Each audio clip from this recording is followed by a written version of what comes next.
नमस्कार दोस्तों। तो दोस्तों, कहानी इस प्रकार है। अनुभव और हम बचपन से साथ साथ रहते थे। अनुभव थोड़ा सरल स्वभाव और तेज दिमाग रखने वाला लड़का था और मैं हमेशा से नटखट और शैतान स्वभाव का था। मैं और अनुभव एक ही क्लास में पढ़ते। हम एक दूसरे से अपने दिल की सारी बातें शेयर करते थे। बचपन में साथ साथ खेलना, कभी किसी के बाग से अमरूद चोरी करना, ये सारी शैतानियाँ करता था। धीरे धीरे हम जब बड़े हुए तो हमारे बीच में अमीरी गरीबी की वजह से अनुभव एक अच्छे स्कूल में पढ़ने लगा जो गांव से करीब 1 किलोमीटर की दूरी पर था और मैं वही एक सरकारी जूनियर सेकेंडरी स्कूल में। लेकिन हम दोनों के बीच हमारे मन की दूरियां नहीं बढ़ी। अब आगे की कहानी अनुभव की जुबानी। आराम से पिछले दिन के बाद अब मैं रोज़ाना स्कूल टाइम से जाता था और धीरे धीरे मेरा मन पढ़ाई में लगने लगा। मेरा सरल स्वभाव होने के कारण सभी अध्यापक मुझे ज़्यादा पसंद करते थे और मैं पढ़ने में भी अव्वल दर्जे का छात्र था। इसी वजह से मैं वर्ष की अंतिम परीक्षा में भी अच्छे नंबरों से पास हुआ। जब इसकी चर्चा हमारे गांव में हुई तो मेरे पड़ोस के अंकल, जिनका पूरा नाम अभय शर्मा है, उन्होंने भी अपनी बेटी जो मेरे साथ की, उसका नाम रिया काल्पनिक नाम था, उसी स्कूल में पढ़ने की बात मेरे पापा से की। तो मेरे पापा ने मेरे साथ ही उसका एडमिशन अगले साल मेरे स्कूल में ही करा दिया। उस साल हम क्लास 5 में थे। उसके पापा उसे स्कूल छोड़ने जाया करते थे क्योंकि वह साइकिल चलाना नहीं जानती थी। पहले उम्र छोटी होने की वजह से मैंने कभी भी उसे प्यार वाली नज़र से नहीं देखा था, लेकिन जैसे जैसे उम्र बढ़ती गई मुझे उसे देखकर एक अलग सा एहसास होने लगा। अब जब भी वो मेरी तरफ देखती तो मुझे उसे देखते रहना अच्छा लगता। उसका दिल शायद मुझसे प्यार करने लगा था क्योंकि वो भी मुझे जब कभी देखती तो उसकी आंखों में मेरे लिए प्यार साफ साफ नज़र आता। लेकिन उसने भी कभी कुछ नहीं कहा और मैंने भी कभी उससे इस तरह का कोई सवाल नहीं पूछा क्योंकि गांव में लड़कियां शहर की अपेक्षा कुछ ज़्यादा ही मान मर्यादा को ध्यान में रखती हैं। धीरे धीरे समय गुजरता गया और हम बड़े हुए।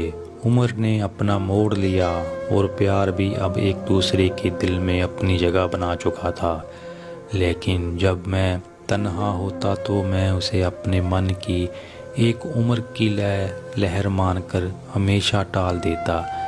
अब अंकल ने अपनी बेटी को 10वीं क्लास के बाद पढ़ाना बंद कर दिया और उसके लिए लड़का देखने लगे। लड़का भी देख लिया, शादी की तैयारियां भी होने लगी। तब एक दिन वो मुझे छत पर मिली और उसने मेरे तरफ देखा। उसका चेहरा उदास था। तो मैंने उससे पूछा कि क्या वह इस शादी से खुश नहीं है। उसने बताया कि ऐसी कोई बात नहीं है, लेकिन उसे यहाँ से जाने का दुख हो रहा है। तो मैंने भी उसके दिल की बात जानने की कोशिश की। तो वो बोली कि मुझे ऐसा लग रहा है कि मैं अपना बचपन का कोई कीमती तोहफा जो बेहद अमूल्य है उसे छोड़कर जा रही हूँ।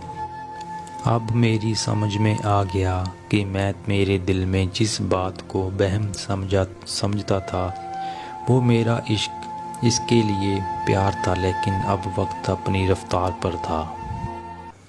अब मेरे मन में करोड़ों सवाल जन्म ले रहे थे कि मैं क्या करूं। मैं निर्णय नहीं ले पा रहा था, लेकिन मैं अब उससे ये भी नहीं कह सका था कि मुझे भी इस बात का दुख है, क्योंकि मैं उसे ज़्यादा दुख नहीं देना चाहता था। और तब तक मेरे पापा ने नीचे से आवाज़ लगा दी कि मुझे बाज़ार जाना है और मैं नीचे आ गया। लेकिन मैं ये तो जान चुका था कि वो मुझसे सच्चा प्यार करती है। और उसके बाद उसकी शादी हो गई और वो अपने ससुराल चली गई। जब वो लौटकर दोबारा घर पर एक दिन फिर वो छत पर मिली और उसने बताया कि वो बचपन से ही उसे बेहद प्यार करती थी, लेकिन समझ नहीं पाई कि वो उससे कैसे कहे। तब मैंने भी बताया कि यही हाल मेरा है। तब झट से हम दोनों एक दूसरे के गले मिले और करीब 10 मिनट तक हमने जाने किन ख्यालों के समंदर में खोए रहे। पता नहीं चला फिर अलग हुए, तब दोनों की आंखों में आंसू थे। आज तक उस प्यार के एहसास को मैं भुला नहीं पाया। तो दोस्तों, हमें कमेंट करें और बताएं कि आपको प्यार की लव स्टोरी कहानी, प्यार मोहब्बत की कहानी हिंदी में कैसी लगी।